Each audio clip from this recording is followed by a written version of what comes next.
The sights and sounds from the White House press room, a little bit fiery today. Let's talk about the Biden document situation and other issues with two of the top Republicans in the House, Mark Green of Tennessee, chairman of the Homeland Security Committee, and Michael McCaul of Texas, chairman of the Foreign Affairs Committee. Thank you, gentlemen, for being here. Thank you. Thanks, Brett. What's your take on this, the fallout from it, what we're learning now, 3 different places for documents? First to you. Well, you know, initially I say it's kind of a double standard reaction to this, that somehow this was okay, what happened to Trump was not okay. I think it's interesting, too, that these were turned over a week before the midterm elections, and nobody knew that Biden had created the same sin, if you will, that President Trump did. Lastly, what I find most disturbing is that the Chinese gave a $30 million donation to the University of Pennsylvania as the Biden Center was standing up. What's the connection between that and the center? Why did they have classified documents? And Brett, whether it's 1 document or 1,000, if I did this, 1 document, I'd be prosecuted. And the civil servants, the public servants lower, absolutely be prosecuted for this. Yeah, Chairman Green, you were a special operator back in the day.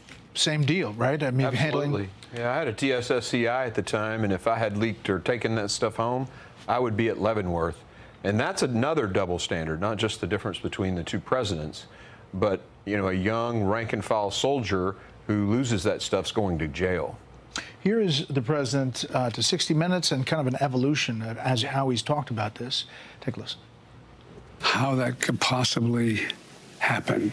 How anyone could be that irresponsible. I've turned over the boxes. They've turned over the boxes to the archives, and we're cooperating fully. The Department of Justice was immediately notified, and the lawyers arranged for the Department of Justice to take possession of the document. There are a lot of questions here. There's now 2 special counsels, one for the former president, one for the current president. You think we get to the bottom of this? Where does it go from here? Obviously, the House is going to investigate. Well, and we will. I think Merrick Garland made the right choice to do this, have the same standard to do separate special counsels here, right? But where was the outrage on this one, right? His attorney found these documents a week before the midterm elections.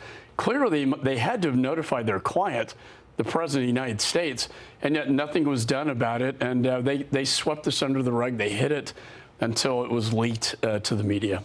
I want to turn to something about your committee upcoming, the president going to the border, meeting with officials down there, going to Mexico. Your take after that and what you expect from this administration on that issue.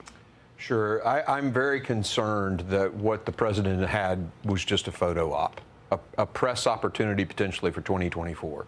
Some of those solutions, if you look at them, Brett, coming out of this thing, an app to help with asylum processing. I can see the Coyote advertisement now. For an extra fee, we'll fill out the app for you to get you into America. I don't expect anything different. This president, his entire time, has been doing nothing but facilitating more people coming into the United States. It's egregious. Here's the president talking and criticizing the GOP in the House for the first bill and the vote. Take a listen. Like many Americans, I was disappointed that the very first bill the Republicans in the House of Representatives passed would help wealthy people and big corporations cheat on their taxes at the expense of ordinary middle-class taxpayers.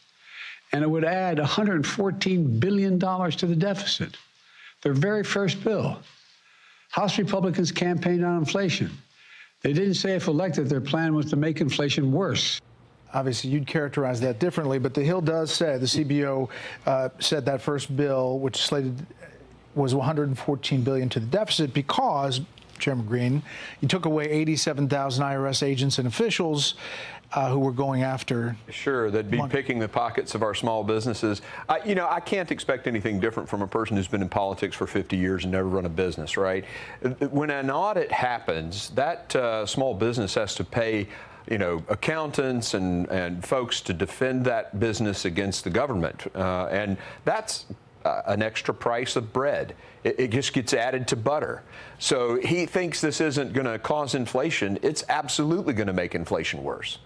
When you hear the president there and you understand the dynamic that you all have with a slim majority, do you think you guys can get stuff done that actually gets into law, or is it more setting the table for 2024? Well, if I could just, when I chaired the China Task Force, 2/3 of our recommendations were bipartisan. The only shining moment this week was that on the Select Committee, you had a lot of Democrats voting for it. McCarthy and I tried to make my task force bipartisan, and Pelosi wouldn't go for it. This will be bipartisan. So I think, that task force will recommend legislative recommendations to my committee. And I think this is the one window of bipartisanship where we can get something done for the American people in the interest of our national security. And I think we've got to move on those fronts simultaneously. I had a conversation earlier with Secretary Mayorkas, and I told him, we're coming. We've got stuff we're going to ask. We're going to put you in the chair and ask you those hard questions. That's sort of silo one, if you will. And then there's our commitment to America, the legislation we promised that got us the majority. So we have to go on that silo. And then the third silo is those areas where we agree. And I think we're going to have some bipartisan legislation, and we need to move on those simultaneously, because the American people don't just want us conducting investigations. They want us to move the needle for the country. So we're going to move down all three of those avenues of approach, as we'd say in the military, and accomplish things in all three. Chairman Green, Chairman McCaul, we appreciate the time. Thanks, Brett.